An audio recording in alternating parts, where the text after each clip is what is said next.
Tu leur as pas dit au début comment commençait l'histoire. Ah oui, Maya, pardon. elle sort de sa petite ruche parce qu'elle a dormi pendant très très très longtemps. Ah bah Oui, oui. elle sort de son hibernation. Voilà. Donc elle était dans un nid, dans un grenier.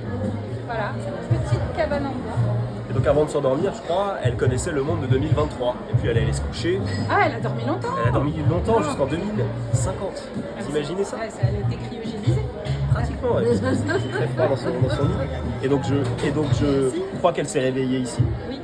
Et elle était un petit peu perdue, déboussolée à son réveil, c'est normal. Donc la première chose qu'elle avait envie de faire, c'est d'aller manger, bien sûr. Et donc Elle était groggy. elle a senti ses raisins très sucrés. Et donc elle est arrivée, et elle a constaté que le matin, contrairement à 2023, on observe des êtres humains, un père et son fils, qui jouent dans la nature avec une brouette, qui font du vin, plutôt que de prendre le métro pour aller à l'école ou aller au travail. Donc elle s'est dit, il s'en est passé des choses en mon absence. Jérémy, tu crois? Allez, Allez. elle voit donc un gros changement de la mentalité humaine, où on se concentre sur la famille, sur des activités sobres et utiles. Elle va voir ailleurs, et là elle se dit mais la nature a beaucoup changé. Il y a eu des cataclysmes, il y a eu des difficultés, etc. Mais il y a de l'espoir. L'espoir renaît de ses cendres.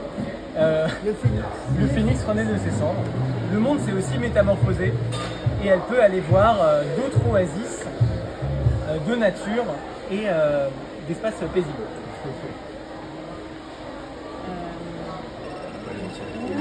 Ah, le repas est prêt. La petite Quelle abeille synchronicité. Il continue son chemin. continue son chemin et elle va rencontrer l'ours.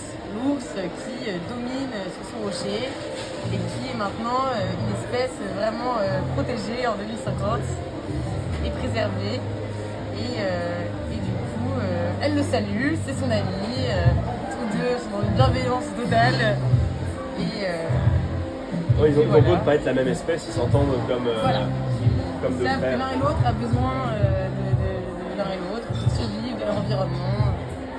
Et puis voilà, c'est un espace habité et vraiment très